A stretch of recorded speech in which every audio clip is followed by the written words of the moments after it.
Coming up. Nindo mukubira nga akaaba like she's not saying anything. No background ali mu bbaala oba. Nga the place is very quiet. Nga akaaba. Peter, Imi, come and help me. Kati echanzi kina Mungu nagamba am I dreaming at first naga kiroto nesoka mujjako.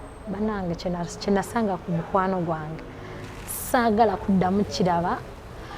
Saagala kituuke ku muwala yenna yaliwa outside of the apartment. Agamba I've been raped. Simanyi nti bamuyise mabega. Tomanya ni amrapinze. Simanya ni yamukutte. Nga olaba just cause bwe yangamba nti I've been raped nze najjukira tebo y'abavubuka gye namuleseeko. Ekyanzijira mbongo ne ngamba I think she has been gang raped. I think baamumaliranga ne mukamwa. Because she had white substances nga zimuvaamu mukamwa nga takyasobola kwogera nga nokaŋŋambe nti she was unconscious. Oh no. Nkwaniriza nnyo gwe omulabi waffe atulaba wano ku story time ne brown skin events ng'olunaku olwaleero nze Sasha the Congolese gem the one and only. Ndine munnange oba omwana gwe mwalabyeko recently ng'ali ku TikTok ayina emboozi emu gy'ayogerako ku byatuuseewo mu bbaala bamuyita Imi. Ng'era abasinga muli eyo mwebuuza kiki ekyagenze mu maaso n'abamu nga temutegeera biki byagenze mu maaso nga muyina ebibuuzo bimumubuuzaako mugenda mubuuza wano ku Brown Skin Events. Kwaniriza nnyo Imi, buuza kwoyo akulaba. Abalabi ba Brown Skin Events mwena amanya gange mpitibwa Imi oba ku TikTok nkozesa the proud bay. Yeah. Neyanziza nnyo okunkyazaako wano nga nze okunyumya ku story eyatuuka ku mukwano gwange. The proud bay nafunye some links nga ziri mu driving to that story. Bangi nempulira ennaku ekyatuuseewo nawulidde bubi nnyo because I'm a girl. Mba mpulira bubi. What happened? Twagenda lwali lunaku lumu lwakyanga olulala ng'eza bulijjo bwe zikya. So nga tugenda tunyuka twava ku mulimu, it was a Saturday nga tugenda mu bbaala eri mu Kololo. Nga bw'omanyi mubeeramu abantu bangi mu bbaala babeerayo abantu bangi naye ate essaawa zaali tezinnabagenda nnyo. It was around 8 p.m. Because tetwagala nnyo kubeera mu mabaala for so long. Naye nga bw'omanyi mwagala mu feeling ku vibe y'ebbaala nammwe naye nga ate temwagala kulwayo. Kati nga tugenda tugamba tugende tuliyeyo sapa then tunyweyo n'obucupa nga 2 busatu. Mulye sapa mu bbaala wabeerayo tunyweko tuleke tudde ewaka. So nga tutuuka ku table tutuula tusaba ebyokunywa nga tukola ne order y'emmere because twalya pizza. Tuba tutudde nga omanyi omuziki gugenda maaso abantu baali tebannaba nakujja bangi nnyo nnyo nti oba ebbaala likwate nga waliwo bagayi abaalindoza wali obuukawo tables nga 2 okutuuka ku ffe like bagayi we baali batudde. Kati mukwano gwange muwala mulungi babali mu maaso mabega. No, twali line bwe tuti. Yeah. Kati mukwano gwange muwala mulungi like nga nawe bw'omulaba ogamba she's hot. Yeah, she's hot. Nga gayi amulaba. Gayi bw'amulaba ng'ava ku table kwe baali. Gayi oyo ku table. Bali abaali batulinaanyeeko. So ng'ava ku table ng'ajja ewaffe ku table kwe twali. Kati bw'ajja nga atubuuzaako awo mugamba mutya muli mutya, you guys okay? Kati mbagulireyo ku byokunywa. And they were like no, tuli fine. Because twali tetwagala kola. Ate n'omwenge tetugunywa nti tuli ba drunkards. No, just kunywa kuyisa ku budde to feel that bad vibe. Kati nga gayi ngolo mwali munywaki? Simanofu. Ate amanyi omuntu nga abatandika okunywa of course gy'emyenge gyaffe egyo tetugenda muziri strong drinks. Kati nga gayi atugamba bagulireyo ebyokunywa like babongere because ku table nza twalinako obucupa nga 4 buli omu 2. Kati gayi nga tumugamba mwali bameka mwe ku table yamu gayi nga tumugamba we are okay. Kati nga nyumya ne mukwano gwange and I was okay with it because people make friends munange. They exchange numbers. Tubaleete nga gayi addayo ku table ye nga atuula because bo baalinga like 5-6 around there. kati bonna basajja bonna basajja era nga tebo yaabwe eriko miyenge minene machupa boto ku boto kati nga baleta ebyokulya nga tulya nsali ziwera ssaawa nga 5 kitundu nga mugambo manye tudde ewaka like buno si bwe budde bwaffe bwe tubeera mu bbaala bulijjo muvaayo ssaawa mmeka mu bbaala bwe tuba tuluddeyo ziba 6 nga vibe etandika okukwata ffe ate tuba tuvaamu cause tetuwagala nnyo beera mu kifo nga kirimu abantu nga bangi kati nga tugenda tuyise ku buddeyo katono abantu banaba batandika okujja ffe tukole ki tuveeyo kati nga mugamba tusabe uba nga gamba it's okay tusabe ki tusabe uba tudde ewaka nga nteekamu uba ngejja kati mugambo manyi gayiwa uba atuuse tugende nga ngambo manyi a minute kati nga situka agenda ku table kuli nga ino siibula olulenzi ndowooza baali already batextinga ku WhatsApp kati nga asituka ngamba minute nga mugamba it's okay nze ndowooza agenze kusiibula the friend nga agenda nga abeera ku table ng'atuula nga mulinda ngamba omuntu angambye a minute ndowooza 1 to 3 minutes agenda kuba amaze okwogera byayogera aveeyo because one guy says the nengamba nti I think they were chatting on WhatsApp nga attention ya jenzijako n'ateeka ku ssimu like nga nebyo mugambe ebyo mutakyabiwuliriza ate you know when you have like a new contact and ngalina engeri oyagala omuweza attention exactly kati namulinda kyenva nsituka nengenda ku table we yali namugamba gwe I will use the name Melissa still kati nga mugamba Melissa ifuwa uba akozeeki atuuse tugende kyenafuna sagala kyerabira yakuwa ebibyo yayogera bingi okay teyanvuma nti oba olinga biki but she was like now again dance I'm still having fun here biki the guys are going to drop me wow the people she had just met seen, yes. Exactly kati nze amangu ago nandeka like nangamba genda nemugamba tekisoboka sikulekangako mu bbaala ebbanga lyetujjiddengamu okay mwalinga mutambula mwenna fenna is she your best friend okay we were group like twin group like tuli ba girls we are friends neko twali we are only two cause tukolera mu environment yemu like twerinanye ku mirimu we tukolera kati kitwanguyira ffe so twagenda connectinga kubali nga buli omu ali bibye so like affe tugenda tulye sapa ate neje tusula era twerinanye kati nga kitwanguyira ne bwe tuba tutambudde ne bakwano baffe ever tusemba tuli babiri kubeera si omudda mu location tudda ku location yemu so nga kikanye ayomba wayogera bingi angamba nedda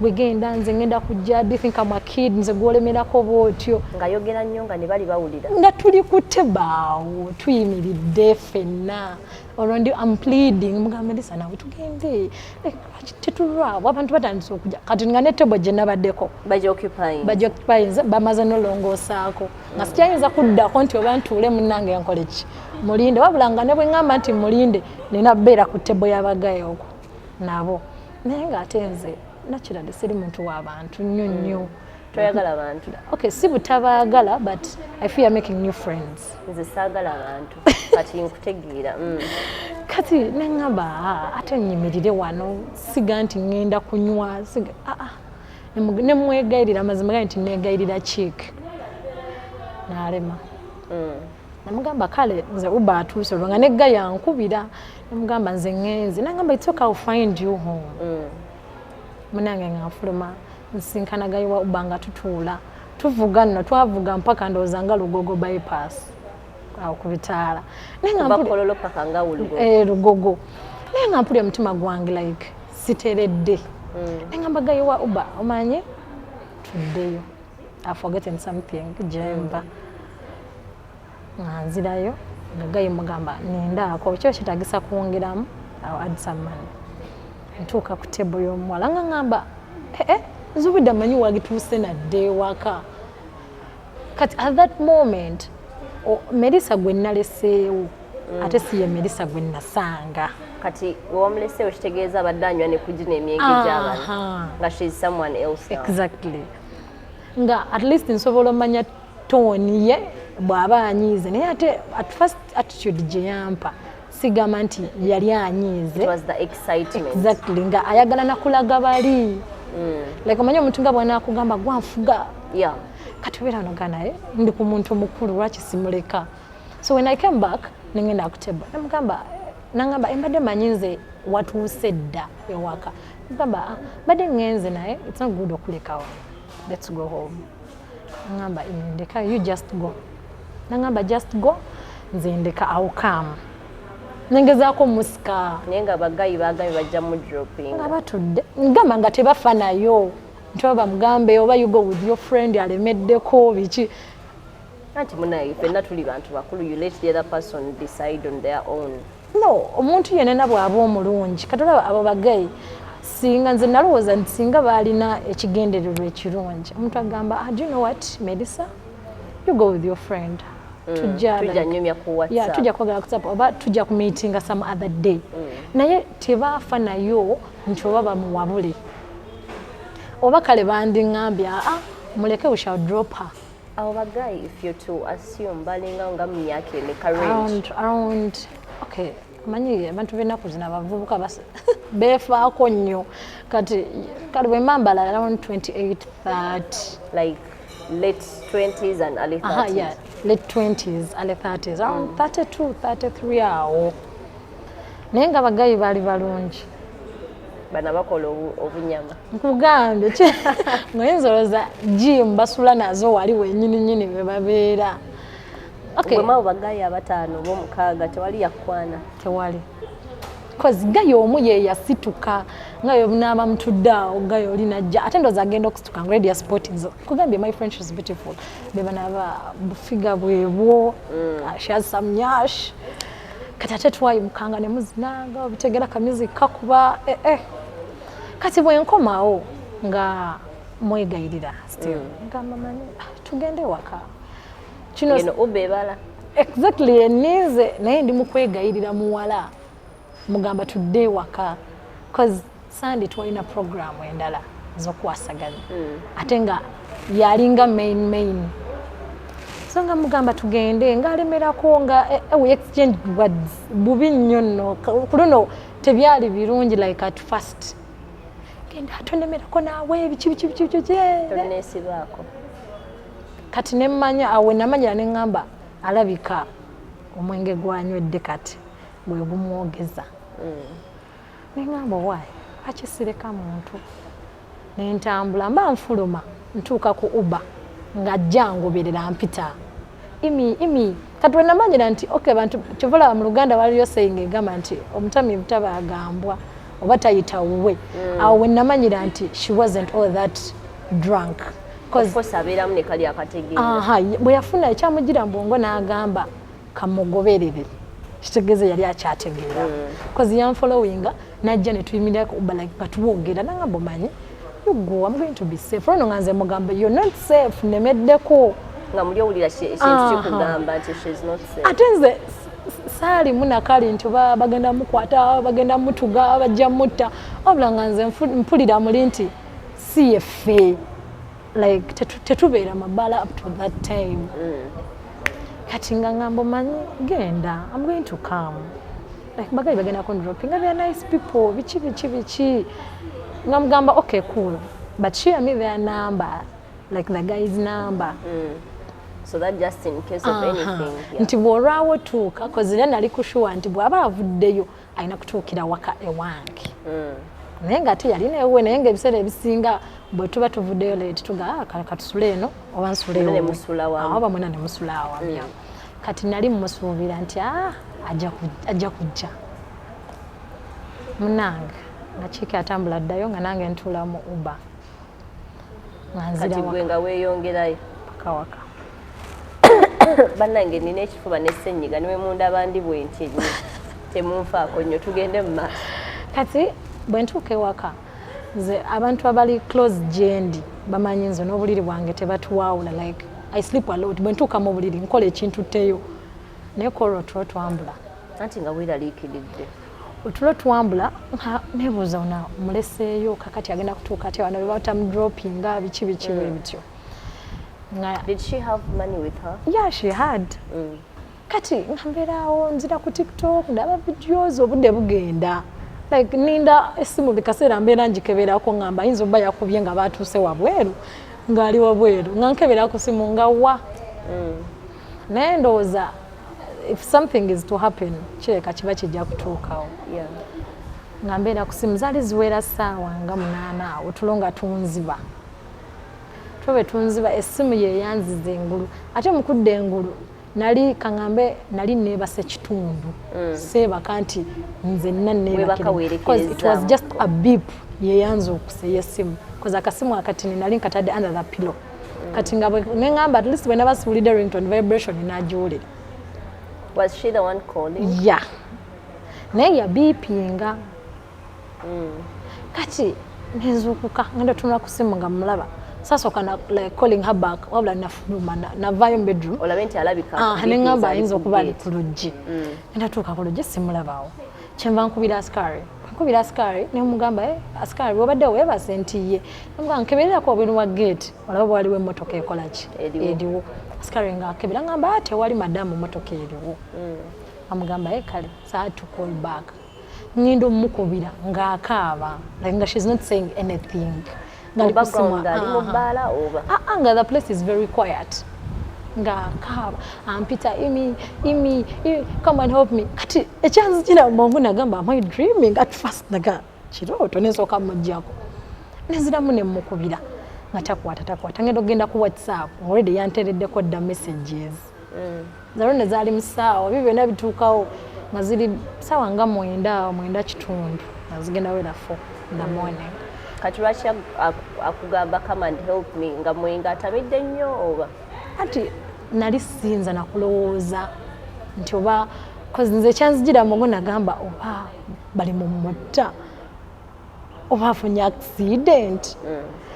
Kazi nga mukubira simu nga akwata nga mugamba just share me your live location I'll come and pick you up. Nga ngamba ndi wana Nigeria nga just share live location I'll come and pick you up. Nga nkubira waro ubagayi gwe tutera okozesa like abeera ku kitundu kyaffe is called mugi nga mukubira mukubira mugamba badde weebase nti ankyali ku kkubo nga mugamba jangwe waka ompikingeko tugenda tukimemerisa cause naye amumanyi nga ngamba kali ali luddawa amugamba jali naye nina party gye mbadde mbuuse mukuvaayo like the second time ngamba mu bbaala nkubira mugi nga ntuuse ewaka mugamba beera n'essimu yo era kimanyi mugi bw'anaabalabye this video ati tomanya naye namugamba beera n'essimu just in case omukubidde oba Melissa nga mukubidde. Nze nedda namugamba Melissa ayinza okukubira like bw'anaaba kubidde ogenda omupiikingiko nangambuuza omulesewa ne mugamba mulese ekibaala kiri side z'ekkololo eyo nti kale kololo nga wali amabaala mangi simanyi ngeri naye waliwo ebitale ekibaala kirinaanye traffic lights like immediate after the traffic lights. Nditegedde weesirikire kati nga ngamba wenasooka wali lwamukaaga yeah, it was a Saturday kwatayo ku lwomukaaga nnyo vibes zibeera muli kati nga mugamba naye yambuza lidda nemugamba ali side z'ekkololo nangamba in fact ndi wano kwa Kasia kanjira I'm keeping around ninda akole ki ankubire kati nemugamba asooka omukubireko yamukubira n'omukubira essimu mugi yakubira Melissa essimu amugambe ndi muno just in case you need to nga amukubira cause mugi yangamba yamukubira saa nga 8 bwamukubira nga Melissa amugamba I'll call you later when I'm done nga ate mugi like engeri gye yanyumyamu agamba nti kirabika yali akyali mu bbaala cause music yali amuwulira kati yankubira nangamba onono gongamba ekima vibe ziri waggulu kanjira mulindamu kati ate laba after a few hours nziramu mukubira angamba ali ludda wanga mugamba wabula angambye ali Nigeria naye tukole ki tugende nga tuvuga tugenda banange kyenasanga ku mukwano gwange saagala kuddamu kiraba saagala kituuke ku muwala yenna yaliwa outside of the apartment nga ekintu kyalina ku mubiri it was her bag ate nekikwewunyisa tebatwala simu tebatwala ssente tebamubba tewali na kimu kye baatwalamu yalina kasikati cause twagenda ogenda nga ayambadde kasikati ke bulungi katop waggulu nga talina bra naye nga alina essuuka like she's covered. Mutuukako saasooka buuza bingi akaaba kati mugikya like mukumukwatako wano ono wa uba gwe nali naye amukwata emabega bwati gabonako omukwata bwoti kabina ngamba but there is blood amugamba blood ngenda okumubikula bwati nga ne bw'omukwatako like omunyweze nnyo awulira pain ey'amaanyi. Kati awo yali mu apartment yani yoyo gayi oba bagayi ye ndowooza yalowooza bagayi babeera naffe twalowooza sijja gamba yeeka but of course ffe we twamusanga naye agamba we baali like we baamutwala naye kyesimanyi baamutwala ategeera bulungi nnyo sijja kumanya kiki ki agreement ki eyaliwo ye n'abagayizi. naye nze ndowooza by the time she even called you yes yali anywedde naye ng'ategeeramu yali akyategeera ate nga bwomanyi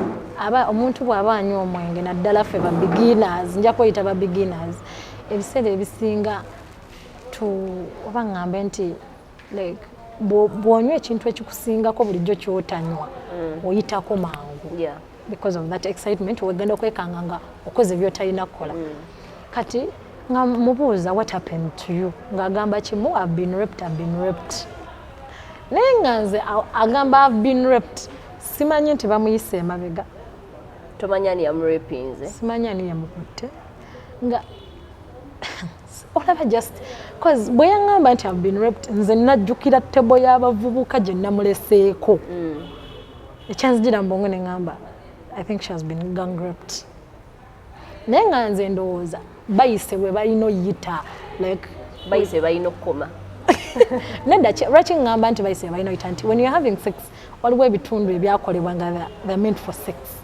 kitegeera ne wabaawo ebitundu ebirala ebyakolebwa nga bali wayitamu birala exactly kati nze bwe nalowooza nagamba she has been raped okay naye balabika bayise we balina okukola ki okuyita kumbe baali bamukozeseza ebitundu byonna emaaso n'emabega kati nga it's the behind part that is bleeding. Oh my god, because that part is elastic kati olaba just yes it's elastic but when you try to insert something olaba just ofuna ka constipation yes novaayo nga wenna weewaniridde ofa then how about 5 people penetrating through how will it be just imagine that pain naye akaseera ako saamanya nti bamukozeseza n'emabega kati agenda okuŋŋamba I've been raped nga sikikkiriza like nekyaŋŋamba nga lwaki tokikkiriza ate ng'obadde nga mukwano gwe okumala ebbanga ng'olowooza akulimba oba just you were shocked nga nze nedda nagamba naye I've been raped because nze manyi omuntu w'otuukira okutuuka ewantu n'omuntu mulina okuba nga there is that mutual understanding yabaddewo mpozi nga simanyi nange lyakinyonyola lwaki nti nali sikikkiriza because that wasn't her si muntu nnyo nnyo ddaawo abeere ku basajja nti oba abeesuuleko neebuuzanga kimu atuusa atya mu kifo ekyo naye at that moment ne state mwe yali I couldn't question her a lot because you believe omuntu watuukira ova ekkololo ogende najjera ng'olina kgenda wantu ng'olina kudda Salama Road yiri eri tusula Salama Road kati nga neebuuza like okay it's not funny naye nga neebuuza Salama Road ate kati we Salama Road ekikubeeza mu bbaala ssaawa 6 kudda waggulu kyeki ate ng'oli kololo so munaye nga agamba she's been naye nga ne Muggi gwe twali naye ng'akanya mugamba nawe olimba naye nga tulaba pain gy'alimu so ne tudduka awo ku ddwaliro eddwaliro twasookerako tubona tuuka nga tebalina pep temwasooka mutwala mu ddwaliro balabe nti nno oba maybe akoseddwa kyenkana ki kati twatuuka mu ddwaliro like nga takyasobola nakwogera I think baamumaliranga ne mu kamwa because she had white substances nga zimuvaamu mu kamwa nga takyasobola kwogera nga nokaŋŋambe nti she was unconscious. Tutuuka njagala nakaaba because I'm a mother and I'm a girl And I'm a mother to a girl nze child. buli But lwe imagine ndowooza something ku like that byatuuka ku happened to mukwano a gwange girl. nze personally sikyagenda mu bbaala sikyatambula kiro. How long are we talking? It happened, it's now a month. A month? Yeah. That is too soon. But she has never recovered, she hasn't recovered, and I don't know whether she will recover. Kati mutuuka mu ddwaliro mwe mutuuka kugamba nti batuwe peepo. Nedda ati nga bwomanyi mwena mu papa kozi nze nali namufuya era nagamba singa najja nzekka simanyi oba nandibadde nsobola n'okubeera naye mu mbeera mwe yali, but because I had some guy with me nanyambako awo tugezaako okunyonyola nga ye takyasobola nakuvaamu kigambo. Bambi mugi yonna gy'oli yo that Uber driver we balikola mulimu mulungi. Kati nga tunyonyola omusawo awo okusinziira ku ki kyatugambye been raped. Omusawo agamba first medication gye bawa omuntu ali raped with paper naye sikola ki sina but ebeerawo oyo omusawo kikaaki ali ddwaliro liri awo kubanga first medication gye bawa omuntu nga ali raped basooka mukebera kumanya ki kigenda mu maaso akoseddwa then balyoka bamuwa. Yatugamba kubanga tomanya balina okuwa pep ne emergency pills because oyinza obba ofunye olubuto ate nga ofunye ne siriimu. Kati musawo nga bamutwala mu karuumu olwo musawo yadda n'atugamba nti your friend has been used emabega nga mulimu eryo eddwaliro lyennyini oba eddwaliro eddala. Eddwaliro eryo lyennyini olwo nno kiro sawa zigenda mu 11 kati bugenda kukya nga bamukulako awo bamuwa the first aid esookera ddala. Omusawo tugamba she's going to be okay katubeere wano tulabe mpaka lwanadda engulu. Yadda engulu ku Sande zaali saawa nga 7 emisana yayitako tutuuka mutunulako awo nga noonya ne wentandikira omubuuza kati ono gayi ngati mweyo period yonna siina gwe naagambye nna like kuba ba relatives be cause nina ba friends like ba brother be nga bakyali bange like twemanyi naye amanyi ewaffe nange manyi ewaabwe. So you're literally like sisters. So close friends and best friends and sisters.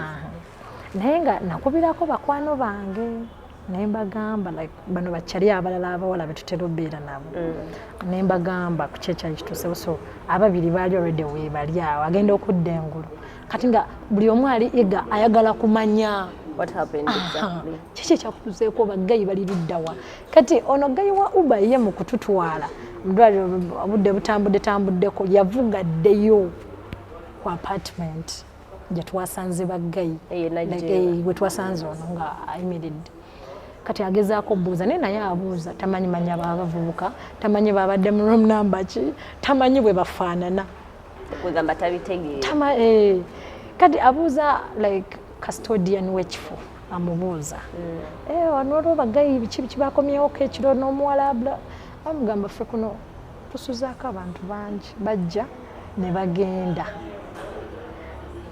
ono n'amugamba bajja ne bagenda nti oli apangisa room ekiro I think those are the so called Airbnb. Like you can rent you just room. Come for air bed and breakfast no genda kati bo bano boyo bamala okukola ogwabwe ne bagenda ne bavaawo. Wow.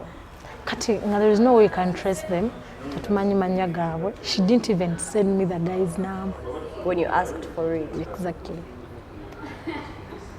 Kati gayi atuuka ku apartment yankubira agamba olinako ebifaananyi byabo abavubuka amugamba sirina olinako enamba y'abo abavubuka amugamba sirina namugamba naye Merisa azze engulu hopefully ajja tuwa enamba tugikubeko tukole ki tulabewo we bali adda engulu like how are you feeling pain y'amaanyi gye yalimu nga buli lwalowooza ku ki ekyamutuuseeko in the night ng'akaaba kati nga bw'akaaba nga she faints again. Kyenva mugamba omanyi mpaako Melissa alinga mu myaka emeka? She's around 25. Oh, she's just a baby. Yeah, she's around 25 because this year she's making 26. Bambi, she's a 1998 baby. Nga mugamba omanyi nsabako ku password y'essimu like ntegezeeko ba brother tomanya anything can happen from here munange ng'olwo okufentinga kufuuse okufentinga olwo ne musawo atugambye bwadde engulu temuddamu mubuuza musooke mukole ki mumuwe obudda mukyalimu eddwaliro ly'enajjeera omusawo abagambye talina peepu naye ng'atugambye bamugamba within 72 hours those 3 days nga tugamba cause musawo yatugamba asijja bakuumira wano mulina okugenda mufune ki that medication kofe kaale nga tubeeraawo kati bwampa password y'essimu nkebera ennamba like her whatsapp na chat kati nzolore nzija ne ngamba okay ekitegeeza banyumya okuva gayi nga amuwadde ennamba amugamba bya you look nice our attention we are drawing ira ku ssimu olwo gayi amugamba you look nice you have a nice body can you please come and sit with us here tell your friend you guys come and sit with us wampe essimu ye like password ye lwemmanya ne ngamba nti kitegeeza bino byonna like bamuswitiza kanga njogeze ekigambo bwe kityo manyi abawala abasinga twagala nnyo ebintu byotuwaana osinga bw'oyambadde like you look nice have a nice body biki kati bagayi bamugamba aŋŋambe tugende tutuule nabo ku table naye yakugamba teyakugamba she didn't tell me because yali akimanyi sigenda kukkiriza teyaŋŋamba kati nze olwombiraba olwo mu messages bannaye muyinza okwebuuza lwaki ate tukyusiza location nze nyina ssenyiga eri waggulu wabaddeyo esi kati ate n'empewo yennyini nga nnyingi yadde nyambadde ekijuuwo naye ekyo tekitugaana kumaliriza sitoole yaffe kakati ime when we were there before we came here tubadde tuli ku olabye whatsapp messages Melissa bamugamba naawe ojje naye teyagamba she didn't tell me because yali akimanyi nti sijja era kujja because you see if like si engeri gye twali tukolamu ebintu byaffe kati bwe ndaba messages zaffe nfuna enamba ya gayi like nje yali anyumya ne gayi because yali already number savings bwe nziraba kyenva ngamba bakwano bange like tukube ku namba eno like oba tuweyogeze oba bagayi tubabuuze ki nga naffe tugenda okukuba naye nga tetumanyi nakyo kyakukola ki kyabaga naye nga just twagala tulaba oba enamba eri on tukuba ku namba ng'enamba ziri off anti babira bamanyi kye baakoze nga tukuba enamba ng'enamba eri off tukuba enamba ng'enamba eri off ne tubeeraawo nga tuli stranded like nga tubuuza naye kati ono mukumugamba nti mpe namba mpe essimu yo like ntegeeze bazadde bo she pleaded nangamba omanyi tobagamba like lindako nze nja kufuna kozi yangamba nze nja kufuna engeri gye nkola ki mbagamba ngenda beegambira ngenda ne mugamba nobetaago kati mukumulemerako awo n'akaaba naddamu n'azirika okay sorry it's not funny that I'm laughing but engejoga inakaaba naddamu n'azirika to me it's a little bit funny yeah I know naye twatuukanga buli lw'omubuuza ekintu ekikwatagana na ku kye ekyabaddewo ng'akaaba nnyo nga ddamu azirika bambi anti kati mu bwongo bwe ng'ajjukiramu kati the doctors ne batugamba musooke mumuwe ki time bw'anaaba ayagala obbagamba ekyabaddewo she will let you people know ne tubeeraawo naye nze era nasigala ngamba nedda at least omu ku baganda balina okukola ki okumanya because ekintu kyonna bwe kimutuukako banaafa god forbid and I thank God that at least she's alive nti bw'aba afudde tebatusitula ffenna at least omu amanya nga nkwata essimu because nali namba ya brother wenjirina nga mukubira mugamba oli luddawa ngamba ndi waka nebasa mugamba kale bw'oba osobola jangu wane najjeerwa ku ddwaliro Melissa muki mulwadde like saamubuulira kiki kiriwo gayi ng'ayangu ajja gayi bwajja alaba sisita we embeera mwali atubuuza kikigenda mu maaso and I had to tell him kiki ekyaliwo nze kati ngolwo was it your position and place to tell him no it wasn't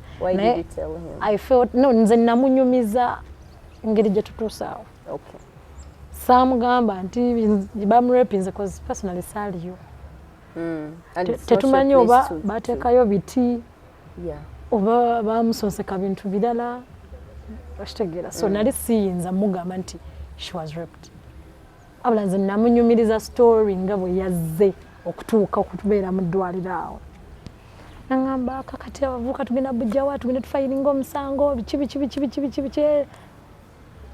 namugamba kati nze ebyo mbikoze eki mbikulekedde but at least otegeddeko naye bw'abazza engulu n'akulabawo tolaga nti omanyi nti oba olina ekinene nnyo kyomanyi nti oba twabadde mu bbaala bino byonna gye byatuukirawo laga nti nno omusanze awo weeraliikiridde nti mulwadde cause nze kati olwo nno brother we lwaŋŋamba nti baamugaana dde okudda mu mabaala I think that's why she was lwaki baamugaana dde okudda mu mabaala family ye born agains kati ate be bano abazadde nga nenkusanga mu baalo gya kumpuliramu bali too strict netabeerawo abazadde exactly naye ngaera babeera bamukubira ku like okay bamuchekingako nnyo because she's the only girl at home kyova olaba ne excitement eyo yali nnyingi nnyo nnyo